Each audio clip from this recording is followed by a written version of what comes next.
Hey everyone, I want to tell you about some differences in mindset that I developed for myself when I was a professional tournament player for 11 years in the games Warcraft 3 and StarCraft 2. I want to help explain you about two different mindsets that you can use when engaging in any activity that you care a lot about. It could be competing in games, as I've done. It could be trying to become a streamer. It could be applied at your work or in any sport that you do. I have identified two specific mindsets that you can have. There's going to be the performative mindset and the playing and practicing mindset. And I believe they're very different, and it helps a lot if you're aware which mindset you should be using when you're engaging in an activity. Because they can really blend into each other and bleed over, and it can be confusing whether you should experiment and try out things or whether you should be giving it your all at different points. So becoming aware of which one is best at which point, I believe is very valuable. So I'm going to show you some of what I've been working on. So there's a very important difference in mindset and goal setting when engaging in an activity that has a measurable performance. You will experience more enjoyment, satisfaction, and a sense of achievement when you're aware of the goal that you're setting for your choice of pastime or even work. So there are two very distinct approaches for the activity one can engage in, and I'm going to tell you about learning which thought process you should be using depending on your goals. The two approaches are practicing and improving, which we will call mindset A, and mindset B, performing, which is doing your absolute best. Each approach should have you harbor a suitable mindset to get the most out of your gaming, sports, or work time. So let's talk about mindset A, practicing goals. When you practice, you aim to learn as much as you can. You may be laying out an improvement plan, you'll be seeking new ways to use your tools, in my case, mouse and keyboard, or the UI UX of the game, and you'll fill your head with useful knowledge. You'll repeat individual skills with regularity in order to hone them and to increase muscle memory, comfort level, and agility. You should subdue your ego and adopt a humble and scientific approach to learning, to avoid ruling out options that may be valid, but you don't think they are at first sight. Consider everything, right? When there's a new info drop, you heard about some new strategy or some new method of doing things that may feel foreign to you, you're going to investigate and explore it and see if that's going to be better or more useful for you, and to see if that's something you may incorporate, even if it seems kind of incredible or maybe not immediately useful for you. Every defeat you have is an opportunity to learn and should not be a lash to your ego. As performance day approaches, you start tightening up and you start replacing mindset A gradually with mindset B, though alternating them may have the best effect. More about that later. Mindset B is where you are performing. Your goal is performance. When you perform, you aim to win at all costs within the rules of the game or activity that you're engaging in. Glowing confidence starts replacing a scientific humility. You don't want to be realistic. Sometimes you want to be kind of delusional about your chances. Getting into an emotional state of believing in yourself, no matter the odds, starts becoming more important than being open to all information, considering all possible outcomes. Your goal at the end of the day is maximum performance. And with that comes managing your mindset, applying what you practiced, and playing better than you ever even have. You'll manage the ups and downs of your mindset via mental techniques. If you're feeling a little insecure, you want to add some fuel to the fire, right? If you're feeling that you are too overconfident and you're not respecting your opponents, and maybe you could start making mistakes because you're bored and you've been winning easily, you'll start removing some of that overconfidence to get back to the balanced point in between tranquility and rage, in between insecurity and overconfidence. It would be an oversimplification to merely state that one adopts a practicing mindset on all regular practice days and a performative and benchmarking mindset on public displays of your craft. There may be situations where you want to push your skills to the edge, to exert your maximum performance capabilities, to set a benchmark and to see what you're capable of when you're tuned in. And you do this via adopting the performative mindset. The benchmark that you set when you're playing at your best on a practice day can be used to measure your long-term progress. Literally, in gym, it would be benching, to see how much you can bench, bro. Right? That's your benchmark. You're going to do your best for it. And then and then a week later you can measure it again. Likewise, the same in games. How fast can you execute a mothership rush in StarCraft 2? What's the cleanest, fastest build order that still makes sense that you can get to it? Right? This is both an experiment as it is a performative maximum. What's the best way that I can do this? What's the fastest way I can do this? And you really concentrate when you try to perform.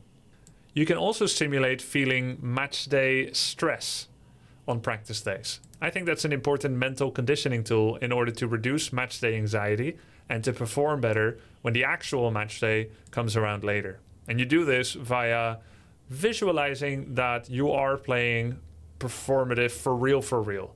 So I might be on day 3 of my practice in a 14-day practice period leading up to a tournament, but I start to visualize and think as if I'm already playing on stage against my arch nemesis. I consider the people in the crowd. I consider the lights distracting me, perhaps. I wouldn't use that word. Positive reinforcement. I consider the lights shining on me. I consider the people in the crowd. I consider my arch nemesis across from me. I consider the builds that they may be bringing into trying to defeat me. I consider the thunderous roar of the audience as they start stamping their feet in anticipation of the match, the vibrations. I consider everything, and the realer you can make it, and you wouldn't be able to make it real at all if you have aphantasia, you're going to have to find your own strats, but the realer you can make it, the realer it will feel, and then you'll be starting to feel that adrenaline, that stress of the match day, and that can be used to find out how you perform when you feel that way. So I have felt it quite realistically indeed sometimes when I try this, and that can help. Because otherwise, if you are a newbie and you perform for the first time, you could just crumble under the stress. Not going to happen if you've already prepared for it, right? So essentially, we are in a practice day, but we're using a performative mindset alongside with visualizations of what might be happening on match day in order to simulate those experiences. Just like an airplane pilot would go into the flight sim with real 3D and movement and G-force and everything, so that you're going to be ready for match day. So match day anxiety, when it's a bit, it can make you play better than you ever have. But match day anxiety that goes over your tolerable levels of stress resistance can debilitate rather than enhance your performance. Additionally, I found it useful to treat extreme performance situations such as a regular practice day in order to artificially but effectively reduce the mental load of performance anxiety in very challenging situations. So whatever you think is challenging, by taking a regular practice day and simulating those real experiences, you're going to reduce your stress levels in such situations. Now I'm going to show some real example situations and explain either which approach you should use to best suit your goals, or you can see how either approach would be used in that situation. So situation 1, you've got the choice to face either a lower or a higher ranked player on the way to the next round. If you're in a practicing mindset, this is what it would look like. You would pick the higher ranked player in order to challenge yourself, to find out what it takes to beat the best, and to see how you measure up, and maybe improve your processes when it doesn't work. Of course, you may gain some confidence from it if you beat them, but that confidence shouldn't go to your head and start blocking future improvement, thinking you're already there. Though confidence is a powerful tool in general when competing in anything. It can be intimidating to consider you're one of 100 trying to win a tournament and thinking, statistically, your chance of winning is 1%. It's much better to think your chance of winning is 80%, even if that doesn't match the reality. I call this positive delusionalness. Positive delusion. This is very common in younger athletes, more common in younger than older athletes, in fact. And I think it's a very useful tool to have in the toolbox. Just ignore all haters, ignore all doubts, your own or anyone else's, and just think you're the best. My style is impeccable. My style is impetuous. I'm dangerous. So your goal here is to learn as much as you can from the victory or defeat. That's mindset A. Mindset B would actually choose the lower rank player here. Why? Because 100% performance is the best. So why would you make things more difficult? You would only make it easier. You would pick the lower ranked player so you have a better chance to advance. This isn't cowardly, this is logical. You are ready for any challenge, but given the choice, you would pick something easier. There is one exception. I have in the past refused to pick a weaker opponent because I was afraid it would poison my mindset. By picking the weaker opponent, I put more stress on myself to definitely win, removing my own permission to myself to lose. I find that permission to lose is an important mindset tool in my kit. I want to win, I will go for the win, I can win, I know I can win, right? I'm going to win, but I allow myself to lose. And with that, I remove a lot of the stress of, if I don't win this, my life is over. My professional career is over if I don't win this. I find that a toxic mentality. Other people may be different. So I have in the past refused to choose the lower ranked player, but ceteris paribus, all other things considered the same, no mindset poisoning. It is more sensible to choose the lower ranked player simply because you're more likely to advance, and that is what a maximum performing athlete should pick. Next, number 2, you face a high ranked player that you fear might be more skilled than you on average. Soon, you'll face them soon. Mindset A, you play your best adaptive strategy that you generally always play against other people as well. It relies on scouting, information gathering, and then reacting. Playing within your base foundational strategies allows you to sharpen up your ideas about the game. You may outsmart them only 3 out of 10 times, but with practice, maybe next time 4 out of 10. Maybe next time, you'll be just as good as they are. Mindset B. You instead choose your most devious surprise strategies because on average, you think in a 50-50 adaptive reactive game, you're less likely to win. So instead you choose a cheese strategy, or if you don't know what that means, a devious surprise strategy, a curveball that may work only once in order to just get past them. 3, you're facing an equal skill player in a game where the average game length is 30 minutes. About 3 minutes into the match, you end up making a crucial, unusual mistake that virtually spells disaster. Let's say for the moment that a insect landed on your mouse and you misclicked and you cancelled something important and now you're behind on the timing. You don't think it's going to happen again, and so what do you do with that information? So you've got 2 options in Mindset A.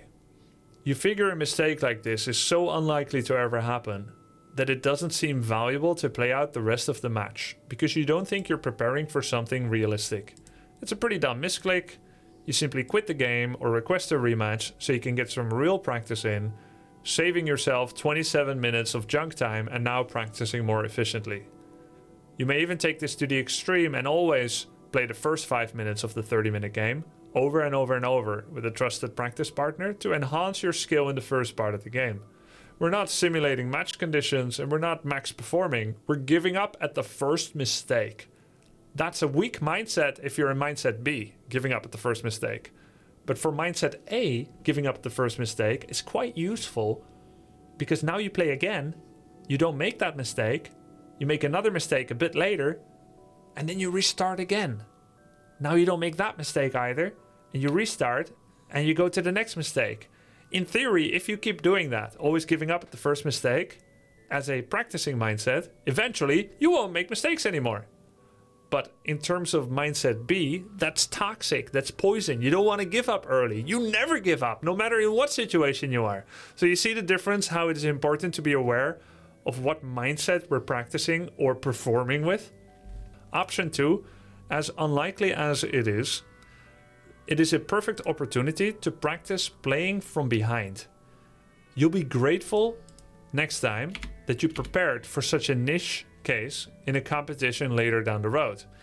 You don't think this would ever happen again, but it might happen again if another insect lands on your hand during the competition, or perhaps the camera person drops their camera on your mouse and you cancel something.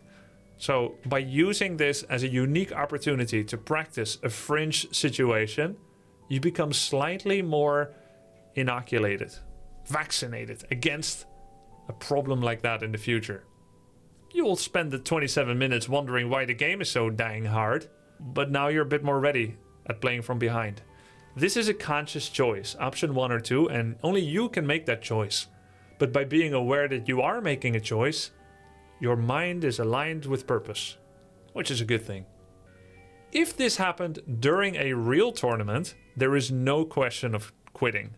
We don't quit after 3 minutes. You almost quite literally make yourself forget about the mistake, and you consider the current game state, and you only think about the best chance to win from here on out. Later, when the match is over, you can barely even remember why the game was so hard in the first place. This happened to me, by the way, many times. Until you remember the first 3 minutes again. It's like, oh yeah, that's why it was so hard. Oh my god, yeah. That's why I felt behind the whole game, but I really crawled back, didn't I? So by forgetting about it and not beating yourself up about it, which would lead to follow-up mental problems, it actually allowed you to fight for every inch and win. 4. You get the opportunity to practice with a solid, loyal practice partner. How do you use it? You could choose to work on a weakness of yours with Mindset A, practicing and improving. Right? You save the game at 25-minute mark and you repeatedly play out the final 5 minutes of the game with them.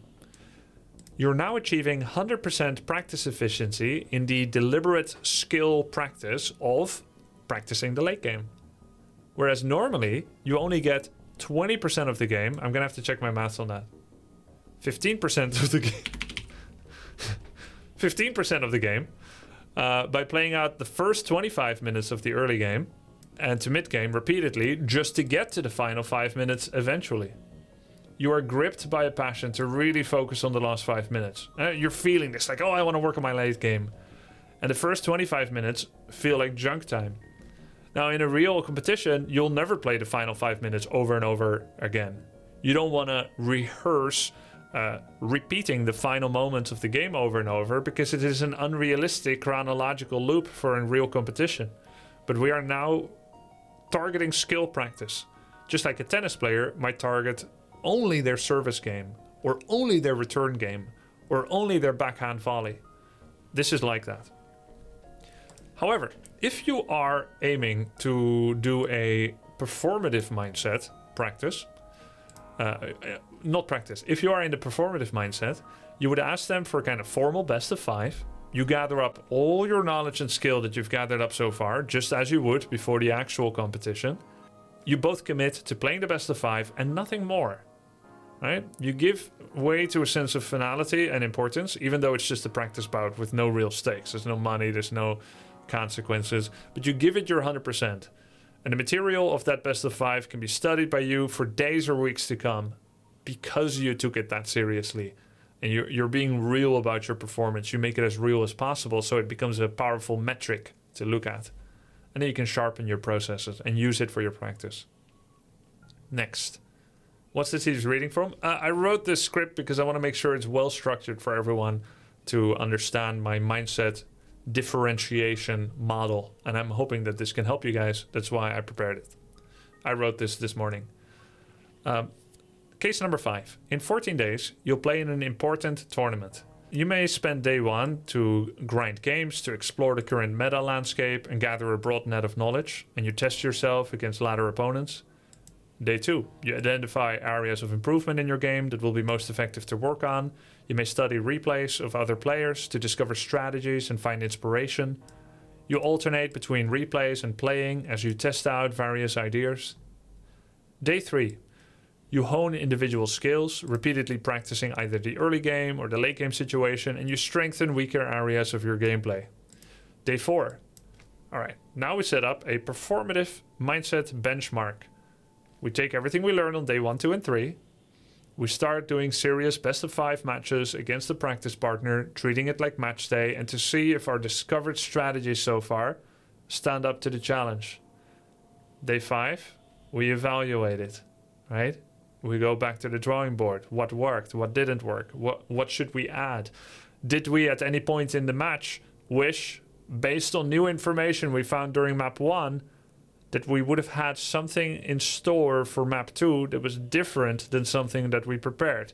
Do we want to increase our library of various different strategies so we can adapt to different style players that we may meet in the tournament?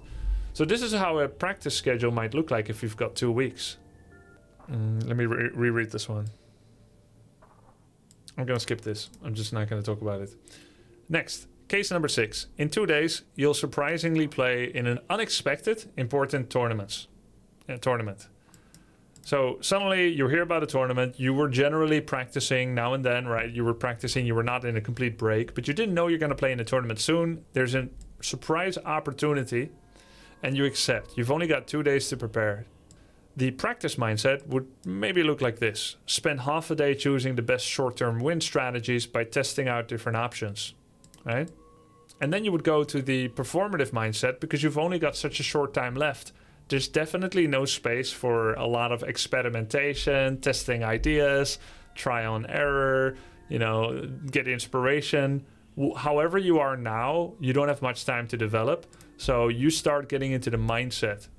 You start performing your best strategies for 1.5 days to enhance your execution of them, improve your muscle memory. You're going to build confidence. So you want to beat everyone, right? You're not really practicing anymore. You've got 2 days. It's too late. Whatever you are now is you're going to show the best version of that. So you're practicing. You're building confidence. You're building win rate. When you go there, you want to know that if you meet the best player in the world, you're ready for it because you trashed your practice partner 20-0 or 21 or 20-4, right? If you go against your practice partner, you go or against the ladder, you do like 50% win rate, you're not going to be that confident about the match against the best player in the world. So you build confidence, you build repetition, you build muscle memory. Mindset B. All mindset B almost. A talent scout shows up during your tennis practice. You don't practice. You're not going to be like, I don't care if I lose. I'm practicing, I missed. You should still be concentrated during practice, but you're not going to be like, losing is an opportunity to learn. You want to impress. So you perform your best tennis. You display your versatility in the highest level you're capable of. You treat it like match day. Mindset B, performing. You've got a day to practice tennis, but no sparring partners. And no one is watching. You're just alone. There's no partner. No one is watching. No talent scout. So you practice your forehand volley by doing tennis drills against the wall over and over and over, right? You're practicing techniques. You're practicing repetition. You're practicing all kinds of things, but not a full match, or you're not performing. Of course, you're still doing your best. You should always still do your best in practice. But, it's different. Case 9, final one. You and your best bad friend are at play fight wrestling and your crush walks in. Mindset A would look like as follows, practicing. You show your friend how he could have forced you to submit had he grabbed you there and swung you so. By teaching him these techniques, you will have a more challenging opponent in him in the future, which means he will become better practice for you because you've just taught him to become better. And then you will start practicing at countering his moves in the future. Or, alternatively, mindset B, you squeeze the air out of your friend, assume a dominating position on top of it that accentuates your biceps, your crush blushes, your friend faints, you call an ambulance for him, and the two of you go on a fantastic date. Choose your mindset based on the situation. Yeah, F that, I'm destroying my bro. Exactly, see it. Exactly. So, in conclusion, the purpose of Mindset A is to engage in deliberate practice so that you can focus on any one aspect of an extensive array of skills, or engage in full performance simulation. The purpose of Mindset B is to show what you've got. Mindset A doesn't feel the shame of failure because it has no ego. It is ready to learn. It is innocent and unknowing. Right? It is an amorphous, ever-learning organism. Mindset B does not test things. It just does. It wins, right? It aims to win. It should instead almost be delusional. My style is impetuous, my defense is impregnable, and I'm just ferocious. I will eat his heart. It ain't delusional if it works, if it ends up working. Everyone is delusional until they actually end up winning. So if you enjoyed this video, share your experiences of your own mindset and competitive moments in life. Share them with me in the comments. I read almost all of them and I really enjoy reading them. And remember, when playing a game, sport, or engaging in any activity where you can measure performance, ask yourself which approach is best suited for me right now, mindset A or B, and then deliberately pick the best approach suited to your goals. Good luck.